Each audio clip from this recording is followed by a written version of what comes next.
ഇന്നൊരു ചെറിയ അൺബോക്സിംഗ് ആണ്. ഇത് JBLന്റെ ഒരു ബ്ലൂടൂത്ത് സ്പീക്കർ ആണ്. ഇതിന്റെ മോഡല് ഫ്ലിപ്പ് 5 എന്നാണ്. അപ്പൊ നമ്മൾ വാങ്ങിയപ്പോൾ ഇതിന് 7000 രൂപ ആയിട്ടുണ്ട്. അപ്പൊ എന്തൊക്കെയാണ് ഈ ഒരു പെട്ടിക്കകത്തുള്ളത് നോക്കിയിട്ട് വരാം. JBLന്റെ സൗണ്ട് ക്വാളിറ്റി ഒക്കെ എല്ലാവർക്കും അറിയാവുന്ന ഒരു കാര്യമാണ്. നല്ലൊരു ക്വാളിറ്റിയും നല്ലൊരു ബ്രാൻഡുമാണ് JBL. അപ്പൊ നമുക്ക് ജസ്റ്റ് ഇതൊന്ന് ഓപ്പൺ ചെയ്ത് അതിന്റെ ഒരു കണക്ഷൻ ഒക്കെ കൊടുത്ത് നോക്കാം. ഇതുപോലത്തെ സെറ്റപ്പിലാണ് വാറണ്ടി കാർഡും യൂസർ ഗൈഡും ഒക്കെ വരുന്നത്. അതുപോലെ ഇതിനകത്ത് ടൈപ്പ് C കേബിളും കൂടി ഉണ്ട്. ഏകദേശം ഒരു 1/2 കിലോയോളം വരും ഈ ഒരു പ്രോഡക്റ്റ്. നല്ല ക്വാളിറ്റിയാണ്. ഒരു ബ്രാൻഡിങ്ങും അതുപോലെ ഈ കാണുന്നതൊക്കെ ഇതിന്റെ സ്വിച്ചുകളാണ്. അത് പോസ് ആവാന്, സൗണ്ട് കൂട്ടാനെ, കുറയ്ക്കാന്. പിന്നെ ഒരു 8 പോലത്തെ ഒരു സ്വിച്ച് നിങ്ങൾക്ക് കാണാൻ സാധിക്കും. അത് പാർട്ടി ബൂസ്റ്റ് സിസ്റ്റം എന്നാ പറയുക. അതായത് സ്പീക്കറുകൾ തമ്മിൽ കണക്ട് ചെയ്യാനുള്ള ഒരു ടെക്നോളജിയാണ് അത്. അപ്പൊ 4-5 ഇതുപോലത്തെ JBLന്റെ സ്പീക്കർ ഉണ്ടെങ്കിൽ ഒരു സ്പീക്കർ എന്ത് ചെയ്യുക, നമ്മൾ മൊബൈൽ ഫോണുമായിട്ട് കണക്ട് ചെയ്യുക. ബാക്കി ഉള്ള സ്പീക്കറുകൾ തമ്മിൽ കണക്ട് ചെയ്യാൻ പറ്റും. എല്ലാ ബ്ലൂടൂത്ത് സ്പീക്കറിന്റെയും ആ സ്വിച്ച് അമർത്തി കൊടുത്തു കഴിഞ്ഞാൽ അത് പരസ്പരം കണക്ട് ആവും. അതാണ് ആ പാർട്ടി ബൂസ്റ്റ് സിസ്റ്റം എന്ന് പറയുന്നത്. പക്ഷെ നമ്മുടെ ഫോണുമായിട്ട് ഒരു സ്പീക്കർ മാത്രമായിരിക്കും കണക്ട് ആയിട്ടുണ്ടാവുക. ഫോണിൽ പ്ലേ ചെയ്യുന്ന പാട്ട്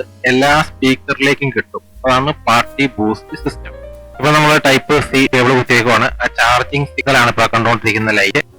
ഇനി നമുക്കൊന്ന് ബ്ലൂടൂത്ത് കണക്ട് ചെയ്ത് നോക്കാം. ഇവിടെ നമ്മുടെ സ്പീക്കർ ഓൺ ആക്കിയിട്ടുണ്ട്. ബ്ലൂടൂത്ത് സെർച്ചിങ്ങിൽ വളരെ പെട്ടെന്ന് തന്നെ സെർച്ചിങ്ങിൽ വന്നു. അതിനേക്കാൾ സ്പീഡിൽ പെയർ ആയി. ഇനി ഒരു പാട്ട് പ്ലേ ചെയ്ത് നോക്കാം.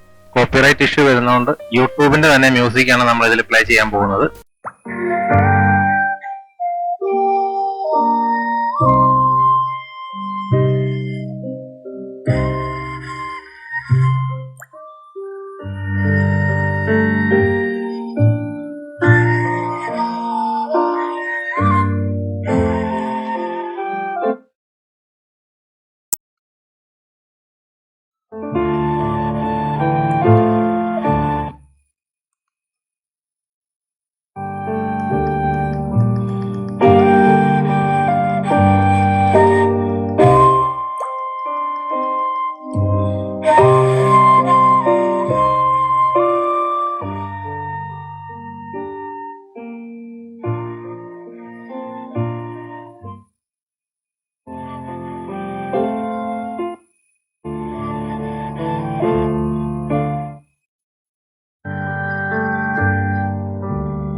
പിന്നെ നേരത്തെ ഒരു കാര്യം പറയാൻ വിട്ടുപോയി. ഇതുപോലെ ഒരു ബോക്സിലാണ് ഈ ഒരു സ്പീക്കർ വരുന്നത്. അത്യാവശ്യം നല്ല കനത്തില്, നല്ല കട്ടിയിലുള്ള, നല്ല ക്വാളിറ്റിയുള്ള ഒരു ബോക്സ് ആണ്. അപ്പൊ ഇത്രയൊക്കെയാണ് JBL ഫ്ലിപ്പ് 5ന്റെ വിശേഷങ്ങൾ. വീഡിയോ നിങ്ങൾക്ക് ഇഷ്ടമായാൽ, ഉപകാരപ്പെട്ടാൽ ചാനൽ സബ്സ്ക്രൈബ് ചെയ്ത് സപ്പോർട്ട് തരണേ.